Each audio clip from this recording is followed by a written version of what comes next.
So in a prior video, we were talking about how to price. And this is part 2. So if you didn't see that video, it's part 1. It sets this video up, and I recommend watching it. And we're talking about the subject of how to learn how to price your work and how to learn how to price your own work versus copying the pricing of someone else. So let's now look at some actual numbers. And there's a couple things to know as I go through this video. One, we're going to talk in terms of per man hour pricing.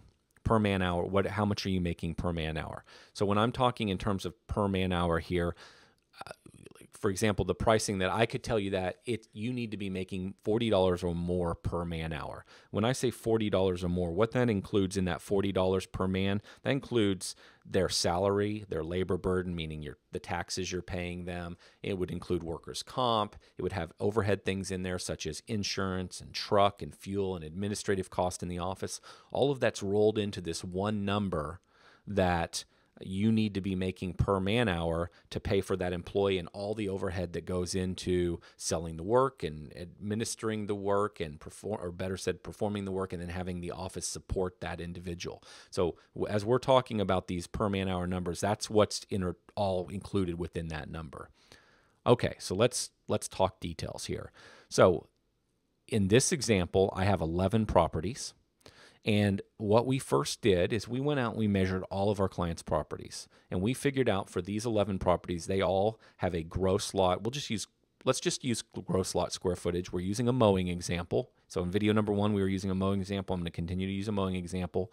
And for these 11 properties, they all fall within the 7,000 to 7,999 square foot gross lot. I know that's a small property. I'm just trying to keep this example really simple. There's 11 of them. So what we did is we went out and we tracked time for all of the jobs that we've performed, all the mowing. What happens when the truck arrives? We start the clock. When the crew gets back in the truck, we stop the clock. And so for these 11 properties, here's how much time we were on the property. We were physically there for 20 minutes, physically at this property for 23, physically at this one for 21. We ran 3-man crews. So when you take the time we were physically there times the number of individuals in the truck, we had total time at the property of 60 minutes. So 60 total minutes. That means 3 men were there for 20, so 20 times 3 is 60. Now what we did, because we weren't sure how to price, we heard Jonathan or someone else, one of our competitors, say, hey, I charge $30 per man hour for a property that's 7,000 to 7,999 square feet. Now, if you watch video number 1 on pricing, you'll know why this is such a disastrous thing to do, meaning copy my pricing or someone else's. But let's say you did that. You heard that I said $30 is a good price for 7,000 to 7,999 square feet. So you went and you charged all of your clients that have that square footage that price. But now you've started tracking your time.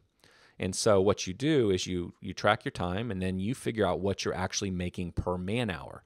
Now, something else I've said is I believe that at a minimum, you need to be charging about $40 per man hour, minimum. And so now look what happens because possibly you copied my pricing. Once you start tracking time, on this job you made $30 a man hour. On this job you made $26 a man hour. And let's look down here. You made $13 a man hour on this job. It took you 132 minutes, over 2 hours to perform this job. You made $13 a man hour. You pay your guys $14 an hour. So you're not even recovering what you pay them per hour, not to mention overhead, which includes fuel and the truck, not to mention the taxes you're paying them and insurance. So you're really losing money. You're basically paying this client to let you mow their lawn. But that's what's happened because you potentially copied my pricing, and also because potentially you weren't ever tracking your time to know how you're doing. And I say you in general. I don't really mean you specifically.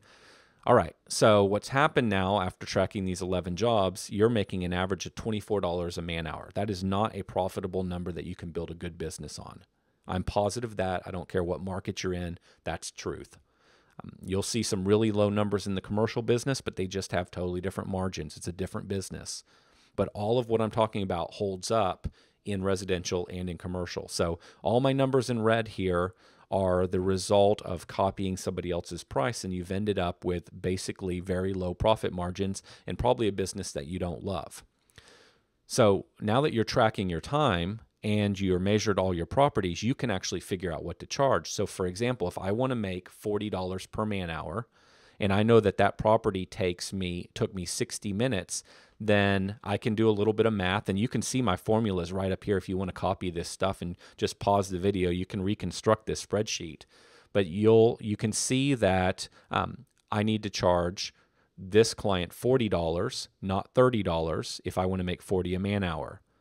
Now on this client, I need to charge them $46, not $30, if I want to make 40 a man hour.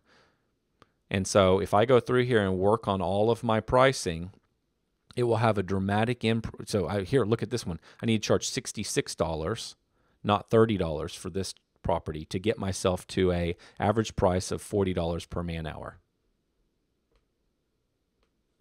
Okay, so once you're aware of pricing and where you stand as a business, now you can start to make some decisions and you can start to set pricing. So if this were my business and I was looking at this, here's some things I would do. First off here, I'm not quite sure what this 53 is, so I'm going to delete that. That number's something's not quite right about that number. The calculation must have been wrong. So now I'm going to make some decisions here. So first of all, what I can do is I can start to set some pricing. So I can start to figure out how I should be pricing my work. So as an example, if I were to, so let's do this. Oh, that's what it was. That price was, I know what I did there. That was actually correct. So here's what this tells me. If I look at my 11 jobs, then I need to be charging on average $53 to mow a 7,000 to 7,909 square foot property. That's what these numbers are telling me. If I want to make $40 per man hour, that needs to be my price. Now, by the way, for me in my market, that's way high. I would never get that. So my numbers are fictitious. I made up these numbers in terms of how long this took. And as a result, these numbers are all false. I could never get $53. In fact, $30 in my market is a high-end price. It's towards the top of the market for just mowing a small lawn like this. Don't get caught up in these numbers, please. But this is what the data is telling me. I need to be charging $53. Now, I would look at that and say that's probably not accurate, because here's what I would first do. I would go through here when I'm trying to, so I've taken a bucket of properties, I've figured out how long they take so that I can figure out what's the average amount of time it takes me to do a property of this size so that I can figure out my average pricing. Well, immediately I would look at some of the anomalies. This one here, this one here, this one here. And I would, and the $99 down, 99 minutes down here, I would look at these and figure out, why do these properties take so much longer than all the others? Is it us as a company, we're doing something wrong? Is it that there's something about these properties that isn't right, or these properties are in an area, maybe they have just tons of trees on these properties? So then I could make some decisions. I could say, you know what? We just don't make money, and we can't make money on that type of property, so we're not going to do those anymore. So if that were the case, and I were to go through here and I would to get rid of those types of properties, so I were to take my worst performers off the table, now look at what it does. It gets my price down to $29. Now we're starting to get into a more realistic price. I've just got my poor performers off the table. I either fired them or I left the market, which probably means firing them, but I made some decision in my business, and now I've got more accurate pricing. Maybe it's a part of town where you just don't make any money on properties that size, so you leave that part of town and you go where there's more properties like this one and this one, these properties that I can get through a lot faster. Maybe I go find more of those types of properties. Okay, so now I got rid of some properties, so now I've got a new price. So I figured out that I should be charging about $29 on average for a property between 7,000 and 7,999 square feet. I set that price, and now that's what we start to quote. And then periodically I come back through here, and if you use Service Autopilot, this is on the job costing report. Out to the right, you can figure this stuff out, and we have a training that we can teach you how to do this, or you can copy all my formulas in my spreadsheet and you can figure this out for yourself. But now, as your business evolves and you optimize the business, meaning as you raise prices, as you become more efficient, as you change your setup, as you change different procedures and training within your company, these numbers are going to change from year to year, and you can go back and reset pricing.